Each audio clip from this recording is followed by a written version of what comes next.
book. I went to a seminar, conference, whatever you want to call it, last week. And one of the speakers, it was so fascinating because he was talking about building a referral-based business and what he did to I mean, he 100 times his business and then sold off his business, now is showing other people how to do it. And it's all based on referral. So his presentation was really, really unique. And even I, having been in this business for 20 years, I didn't really think about it this way. So I thought I would just pass on that to all of you guys that weren't able to attend the conference. And then I'm giving away his book at the end. Anyway, this guy, Nick Crowder, he is out of Oregon. And he was a top producer within 2 years of being in the business, real go-getter. And then how he grew that business was basically setting up processes of how to nurture his clients so that he kept getting that repeat business. And then once he decided, okay, I've got this nailed down, then he started seeking out other people that were ready to get out of the business and then buy their book of business. So that's something I think as realtors, most people miss, that you don't think about what your retirement's going to look like. As far as I'm concerned, the thing I always preach to everybody is for your retirement, what you really want is you invest in some real estate. That is your retirement, And that's the way I've always presented it because I invest in real estate and I feel really strongly about that we all have that inside scoop. We have privy to a lot of information on a regular basis that most people don't. So we would be doing ourselves a disservice not to invest in real estate. So that's always been my strategy. However, after sitting through his presentation, and then I'm going to dive into his book as well, and now he and I are going to be in contact. I may have him come and present on one of these meetings or maybe in person, but it was fascinating. So I'm going to share a little bit of that with you guys today, and we'll just go ahead and get started since this thing is going to be recorded, and then anybody that misses it can go visit it on the website, but they will not get the benefit of possibly getting his book. So there. Anyway, but this is the book. It's Nick Crowder, The Golden Handoff. And I'll give away this. We'll do a drawing at the end of our presentation. And I'll try not to take up too much of y'all's day, but I did think that this was really important and kind of went hand in hand with the last Zoom call whenever we were talking about CRMs and how incredibly important they are. Like I said, been in this 20 years and I didn't start my CRM till about 2.5 years ago. And I could just kick my freaking self for not doing it sooner. It's in one of those terms that gets thrown out all the time that you're like, I'll do that later. That's such a pain. I don't have time for it. But it's incredibly important if you want to build and scale your business. And then now that I've sat through that presentation, then possibly sell your business so you can retire, because everything you're doing now is a business. You are your own business. Build it like you're planning on selling it. And then how much do you want to be able to sell it for? Because the better you build it, the more you can sell it for. So we will dive in. Let me go to share.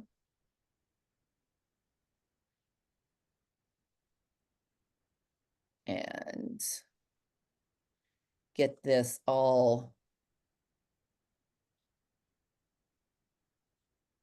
Okay.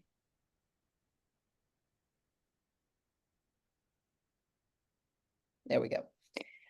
All right. So this is all about building that referral-based business.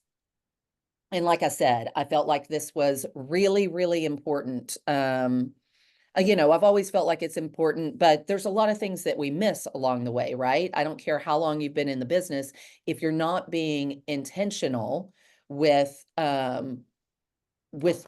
your actions, I'm not sharing Okay, hang on. Wait, I'm gonna get back, share. Okay, now this one, Yes. share. All right, now y'all should be able to see it. Thank goodness for Nelia. I Yes. swear y'all would never be able to see any of the presentations if it wasn't for her going, hey, we can't see it.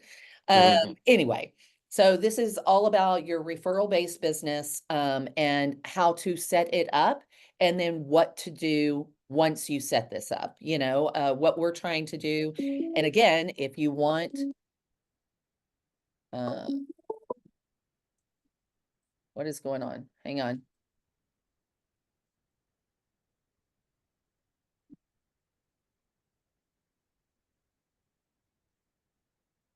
My phone, hang on, Nelia.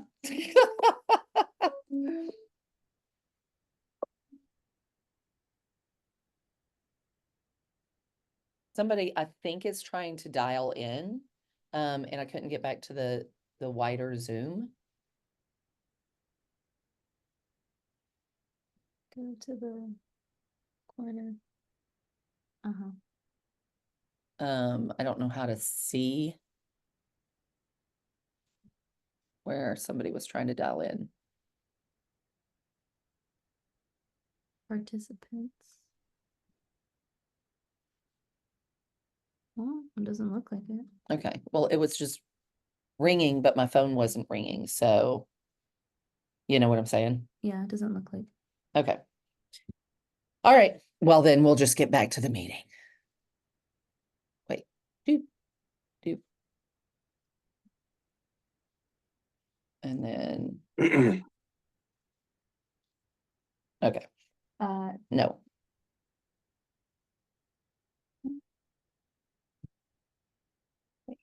Okay. All right, so I am going to go ahead and talk about the agenda that we're gonna go over is building the business. Have you set up your CRM? If not, that's where you got to start, you know? And this is, like I said, this is kind of right there in concurrence with last month's Zoom call. If you want kind of more of an overview of the CRM and what to do, then go back to that one. But setting up your CRM is the first thing. And this is kind of what we're going to be going over today. So the reason you would want to focus on referrals is because there's no cold calling. No, most people cannot stand cold calling the leads, chasing the leads, converting the leads. With referrals and with past clients, just repeat clients, your closing rate is like tenfold.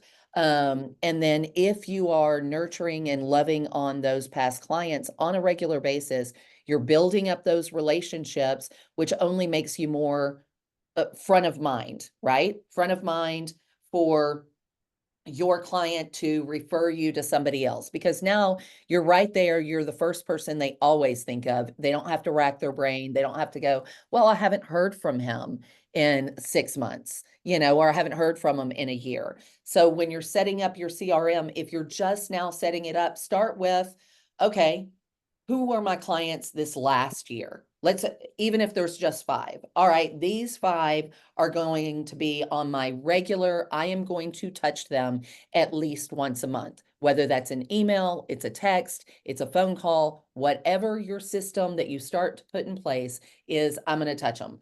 If you have more book of business than just 1 year, then start with 1 year, add your 3 years, add your 5 years. And if you've just got into this business, then you start with your friends and family, because that is your sphere of influence, which you hear people talk about all the time, is your SOI.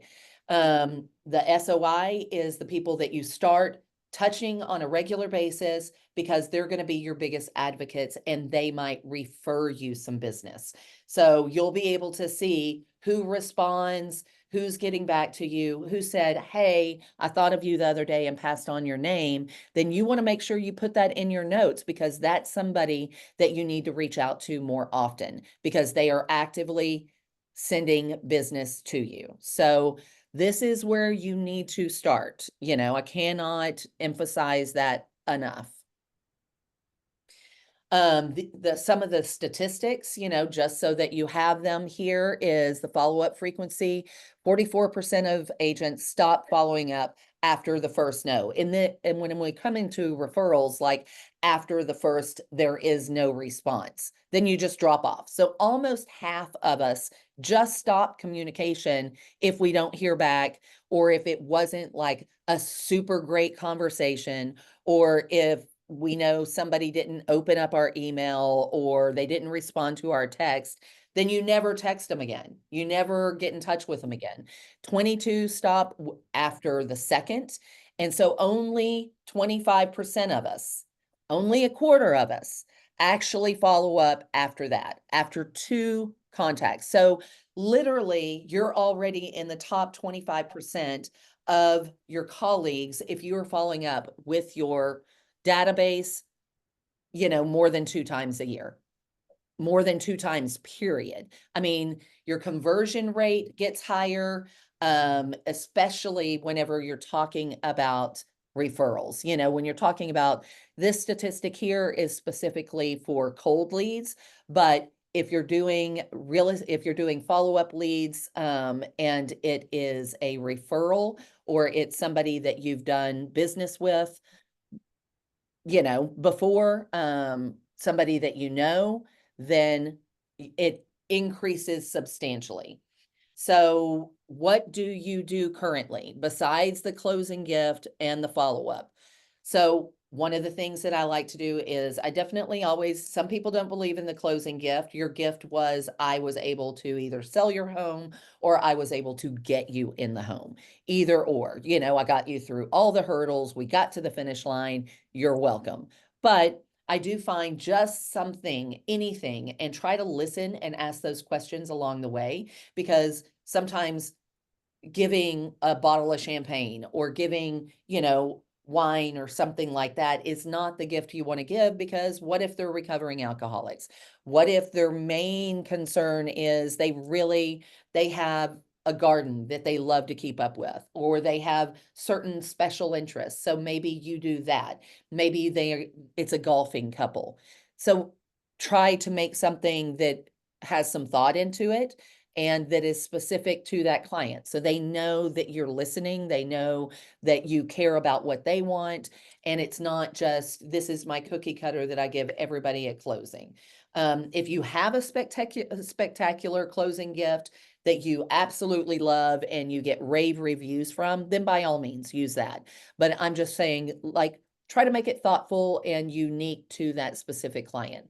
But then what do you do after that closing gift? Because most agents out there, they just walk away. That's it. It's closing gift done and then on to the next.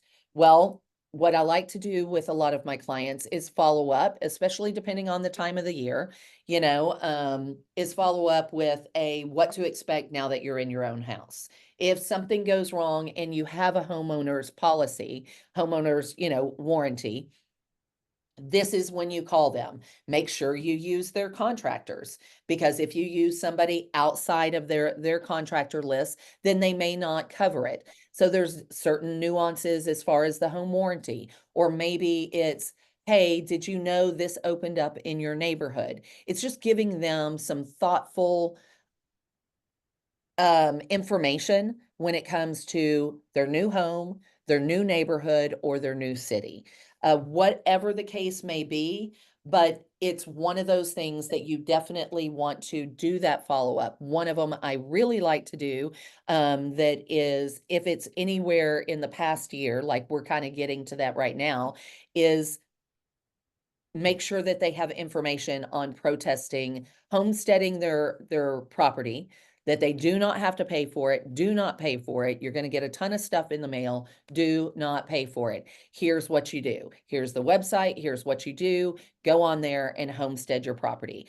And then if they're able to go ahead and dispute their property taxes, that's a reminder. You can put that in one of those reminders of, I'm going to touch them once a year with disputing their property taxes. It's just good information, and it's a way for you to stay in touch. There's all kinds of ways that you can, stay in touch with, hey, we're getting into hail season, we're getting into storm season. Do you have a preferred roofer? Here's the contacts that I have that I know would definitely take care of you like your family. Did you know that there's this kind of discount for this kind of roof? Just any type of information you can give them on a regular basis that is helpful. So you're just finding ways to stay in touch with them. So we can make this laundry list of follow-up questions to ask so that you're staying in touch with those past clients. And let's say it's a lease client, because I know I've gotten several agents have closed a lot of leases lately. So if it was a lease client and you were the one that represented the person who just leased the house, or maybe they didn't have any representation at all, then your follow-up with those people would be, hey, have you thought about buying a home? If you have, would you like to know what you need to do to prepare for that? Would you like me to put you in touch with one of my preferred lenders? Because if that person is interested in buying a house and you can get them prepped for that, it's not that you're going to lose it. They become a better tenant, and then you look like a bigger rock star if you're doing property management, but they also then will go and do another transaction with you, which is going to be a bigger transaction. It is going to be a purchase of a home. So just ideas for following up with whether it's a lease client or a purchase client or a seller. Following up with them is key, and it needs to be consistent. Another one is creating mailers once a month, and this can be an email. You can switch it off, because it's not like it's going to cost a lot of money if you were doing mailers. Newsletters and postcards do cost money, but if you're only sending out 30 instead of trying to farm an entire neighborhood where you've got 200, well, then it's going to be pennies, for you to actually do 30. That's not going to be that much money to just stay in touch. Community events, again, new restaurants, store openings, seasonal tips, what's going on in your community. I know here in Arlington, or one of the mailers that I end up doing, or emails, I do it social media, and then I send it to all my clients, is, let's say it's the Halloween calendar of what's going on with trunk or treats. And then it's, these neighborhoods are known for the best, going and seeing Halloween decorations. Same goes for Christmas. If y'all have any, things that y'all do that you want to give, let us know. This doesn't have to be just me doing a presentation and telling y'all what you should do. But if there's something that you find that really, really works, like seriously, jump in. Because I'd love to hear it. That's something that we can share and more people can do and have some success with, because none of us can take on all the clients, right? It is a world I live in a world of abundance. I hope that you guys do too, just because I feel like the more we share and the better we are at what we do, the more business we're going to get. It comes back tenfold. I guarantee you. So are there any tips and tricks that y'all have, or anything that y'all have seen an incredible response from whenever you send it to your clients? Anyone? One of them that I know one of my clients used, and it's basically keeping up with birthdays, right? I do business with certain vendors. and that know my birthday, and then all of a sudden I get cookies, from Tiff's Treats on my birthday. It's easy to have those delivered. Is it probably a little pricey for them to do that for all of their clients? Yes. I like to think I'm one of the special ones, and so I get like a little treat. That's something, if you only have about 20 clients that you're doing this on a regular basis, then it's pretty easy to do that. Like, here's your birthday, or let's just celebrate the anniversary of you selling your home or purchasing your home or whatever. And I send you something that is in the mail or delivered to your house that is more lumpy, tangible. Those lumpy mailers, and lumpy means that there's something inside. So those could be something easy, like some pens, or it's getting really hot outside, so I'm sending everybody, fans for their purse or something like that to cool off with. Whatever you want to do to make it uniquely you, think about that, because there are vendors out there that specifically deal with those kind of gifts that have your name on it, have your contact information, whatever message you're trying to get to them. And that can be a coffee cup, that can be a pen, it could be a calendar, it can be a million different things. You don't have to spend a lot of money to send it out. And especially if you're just sending it out to your most valued clients and friends and family, not 200 people. We're not trying to make you go broke while you're trying to build your client base. One that's super, super easy is just engaging with your past clients on social media. So social media, easy, allocate time every single week that you go in and you specifically go to the pages of your past clients or your friends and family that you know are engaging with you, and you consistently like, comment, and if they're doing something good, share their post. I have a client currently that does a lot of, he's got a charity that he works with, and they do domestic abuse, people who are in homeless facilities that have kids, and it's mainly mothers. He gets donations of furniture, and then he's got the moving company and moves them into their apartments, their next step. And so he's got this whole business that he's built. And when I say business, it's a charity. He takes donations, all of that. And then they get grants and things like that from the government for providing this service. But it is so impactful to our community that every time I see him post something, now I'm trying to make sure I share it. I love, love, love what he's doing, and I feel strongly that it helps our community. So I'm making sure that I repost it, I share it, I try to engage with everything that he puts out there.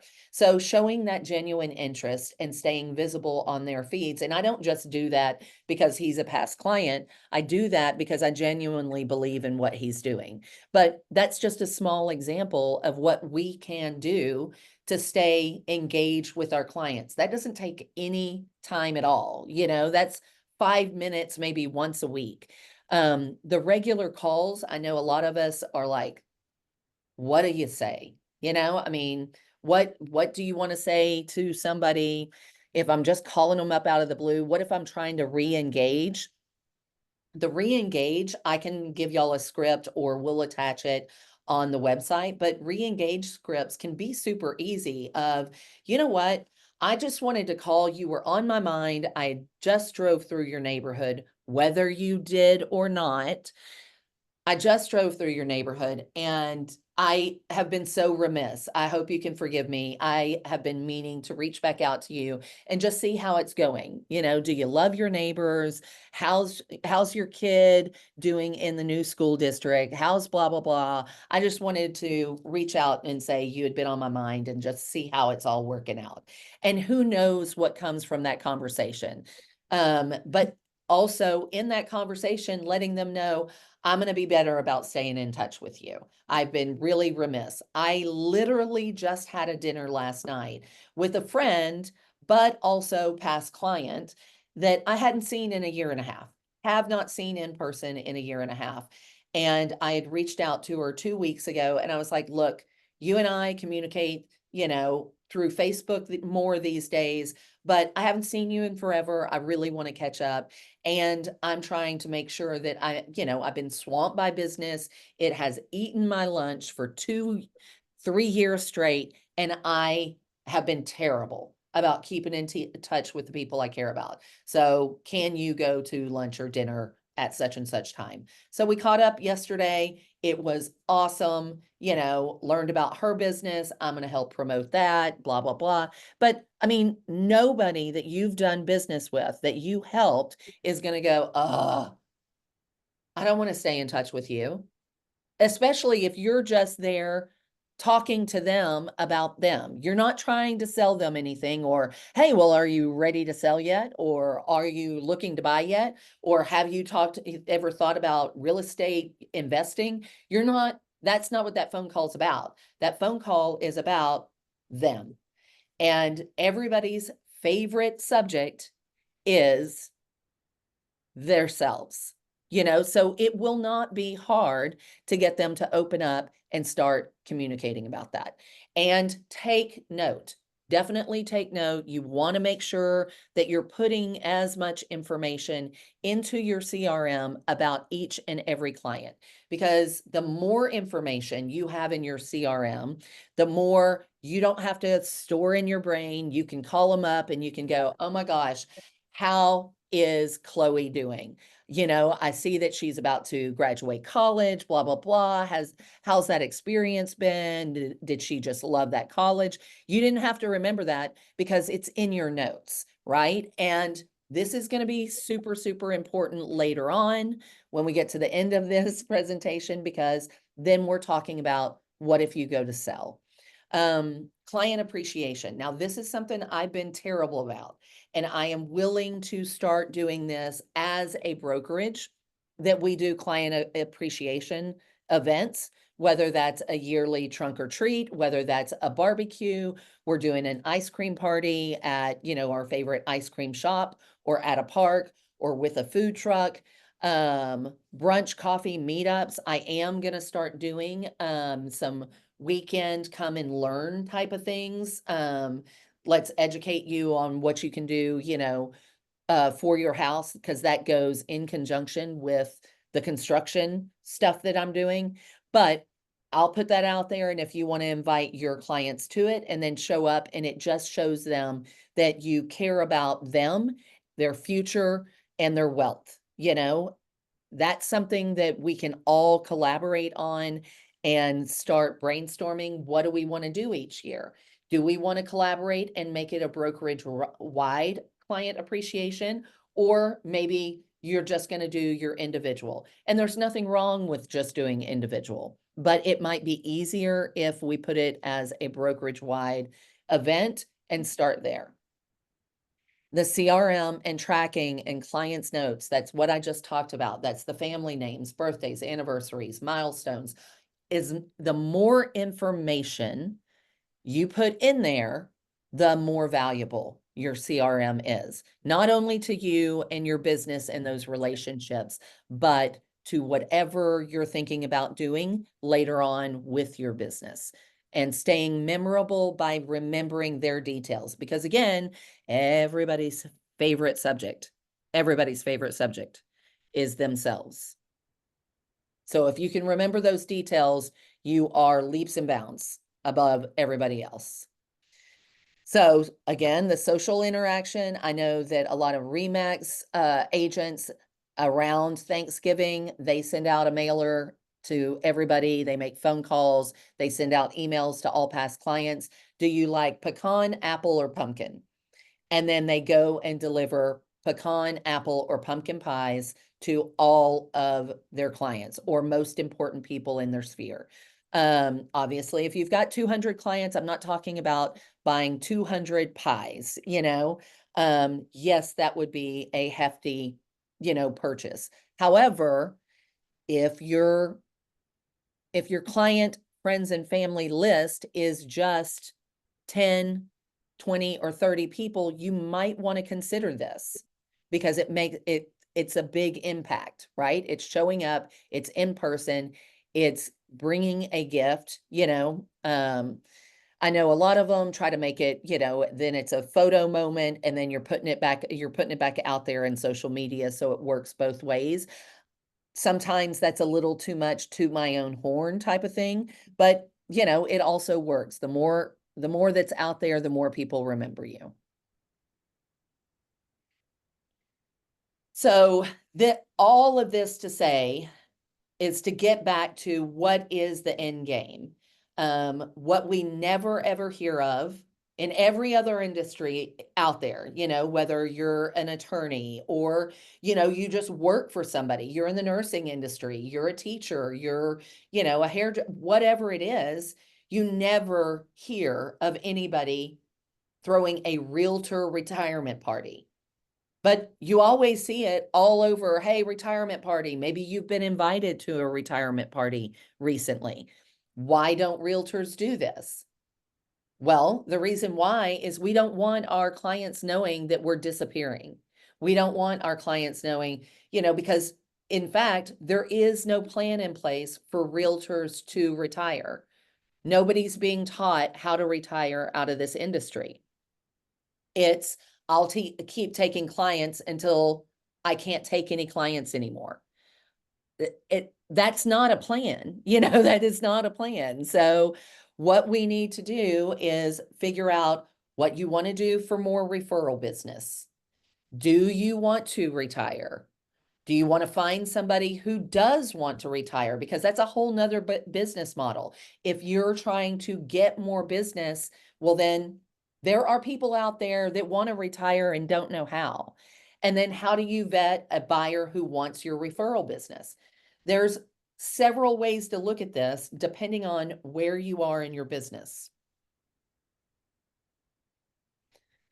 So the long-term goals you want to consider is, what you create is worth something. That's what I've been trying to tell. If you start right now, today, create that CRM, and then start creating that system for how I touch my clients on a weekly, monthly, quarterly, yearly basis. You have that system in place that you abide by and that you rinse and repeat for each client. You also keep all the information, take your notes and keep that in your CRM. Then if you are building your business, one, you're creating a referral-based business. By doing that, that's what you're creating. You will never need another Zillow lead. You will never need any type of cold lead. You're not chasing people down. This is the business that you're building, and it is a rinse and repeat if you put the system in place. Then, once you have that system in place, you can retire/sell your business to somebody who wants that referral business. Because if you set it up correctly and you're nurturing and you have that book of business, that person, whoever you're vetting, whoever wants more business, is going to look at that and they will pay you based on, one, how many clients you have, how well is your love, your nurture system for your clients, how well do you keep in touch, how many closings, what does your business look like on a yearly basis, and then they're going to pay you based on that. Or if you want to purchase a business, you put those systems in place for you, and then you start approaching people that you think may be getting towards the end of their career. You start looking at what their production is and approach them. Hey, have you ever thought what you're going to do to retire? Or if you're going to retire? Well, why not?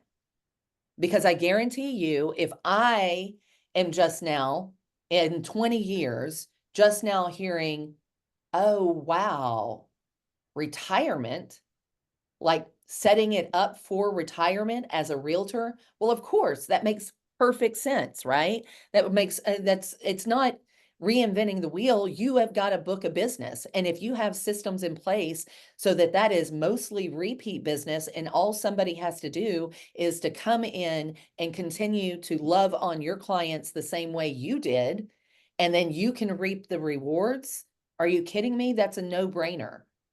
And then if that's the business that you want, you're creating it for yourself and you want more of that business, all you'd have to do is buy one person's book of business, and now you have 200-fold what you would have had if you're out there trying to build your business one cold call at a time, one client at a time.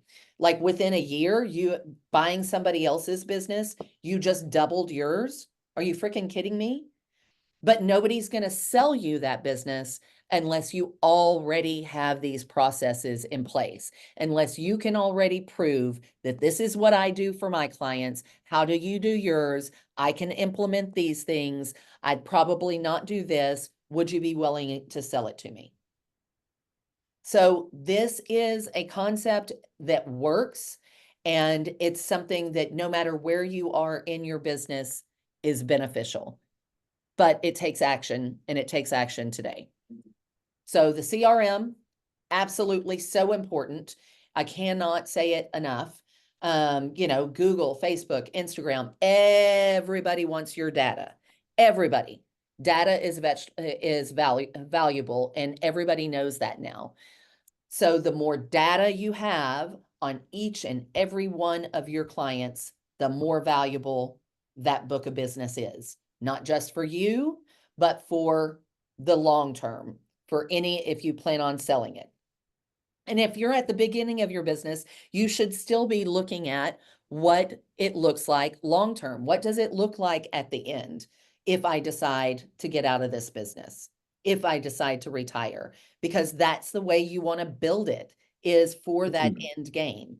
I can tell you just from my experience because now I have two brokerages. I had the one I started and then the one I purchased in 2020. The one I purchased in 2020, zero systems, zero back of the house. I had more systems in place in the one that I started than the one that I bought. And I was floored because I thought I had nothing. I was like, oh, I hardly have anything in place. Maybe I'll get something out of this one. But even though I realized that they had no systems in place, I was going to have to retrain all of those agents, all of this, I still found value in it and still was willing to pay something for it. Not as much as if it had come with all of those processes and maybe was able to add to my processes, then I definitely would have paid more for it. But that alone, that's what told me when I bought that's what told me I need to start putting thought and processes and systems together for my brokerages, because if I was willing to pay this much for that one, then by the time I get ready to be done with my brokerage, I want it to be worth a lot more, which means systems and processes. So that constant and ongoing contact and communication with your past clients, and the more relevant and present you are in your referrals life and in everything that they do, then the more repeat business and the more referrals you're going to get. And again, the more valuable all of that information is. So the selling versus buying, it's not a lot different. Basically what you're doing is this is two sides to the same coin. The goal is to be paid for the work or to make money for the work. Selling, you'd be paid on how well you maintain those relationships and how large your book of business is. How many deals you close a year is not always as important as how large that book of business is and how well you're keeping in touch with them. You're buying that book of business from the agent or broker that they have nurtured, and you want to see what those processes are to maintain this type of care, and what they did, and they're going to want to know what you're doing. Because if I was retiring today, I'm not going to sell to just anyone. I'm going to want to make sure that you have processes in place. I'm not going to sell to somebody who, oh, well, they're just getting started in the business. I really want to help them out. They're a friend of mine. No, because they're not going to know how to do what I do. They don't have the experience there. What you want to find somebody that has the experience and that already kind of does what you do. There can be some nuances and some differences, but they need to already have these habits formed. And if you're buying, you want to make sure that they are this isn't just 2,000 names that they have in their CRM. What do they do on a regular basis to stay in touch with these people? You know, what, and then how many referrals and repeat clients do they close a year? That's what you're buying. So basically, you love on your clients, they will love you back, and we will go ahead and draw names. But it real quick, does anybody have any questions or input on this? I would say that the similar to what you're saying, they do work the pop buys type model. Keeping little gifts in your car at all times, even if it's just a little $5 start card. I don't do Starbucks anymore, but any $5 little gift card of some sort, and you see, oh, that's where so and so's office is. Yeah, Stop by. It can seem a little awkward, but they do work, especially if you just, you'll read the room when you walk in if you know how long you should stay or not. But yeah, those yeah. do work. People will remind you, you'll be reminding them what you do and that you care about them. Yeah. I mean, because really what you're doing is you're building a community, right? You're building Right. a community that advocates for you and puts your name out there as much as possible. And social media can only do so much. I'm a huge advocate for social media and using it as much as possible. Y'all have heard me just drone on about it, but this system in place of I'm going to hit 2 people a week because it's got to be this many people a month, right? And so it's either this month is going to be, I'm going to do it in person, or I'm going to make sure they get a postcard, or I'm going to make sure they get a newsletter, or they get an email or something. Holidays are easy because everything can work around the holiday, and it doesn't always have to be real estate related. We put out that information. I send out all the July 4th. I put it on my social media, but I also email it to all of my past clients in my database. These are all of the fireworks that are going on in the entire Dallas-Fort Worth Metroplex. Use those holidays to your advantage. It's not hard to brainstorm what this is. If you want to just sit there and like make your list and itemize all of these and then prioritize which ones you think are the best ideas, scroll social media and see what other people are doing. It's not that you're stealing their ideas, but it's not recreating the wheel. So I'm just trying to let y'all know, like literally in the book that y'all are about to draw for, it's called The Golden Handoff. And it's the golden handoff because this guy, like I said, after 2 years, he approached somebody that he admired their business model. He admired what they did, but he felt like they were starting to phase out. And he knew they had a big book of business. So he approached them and said, hey, would you sell me your business? And most of the time, realtors are like, sell you my business? What does that even look like?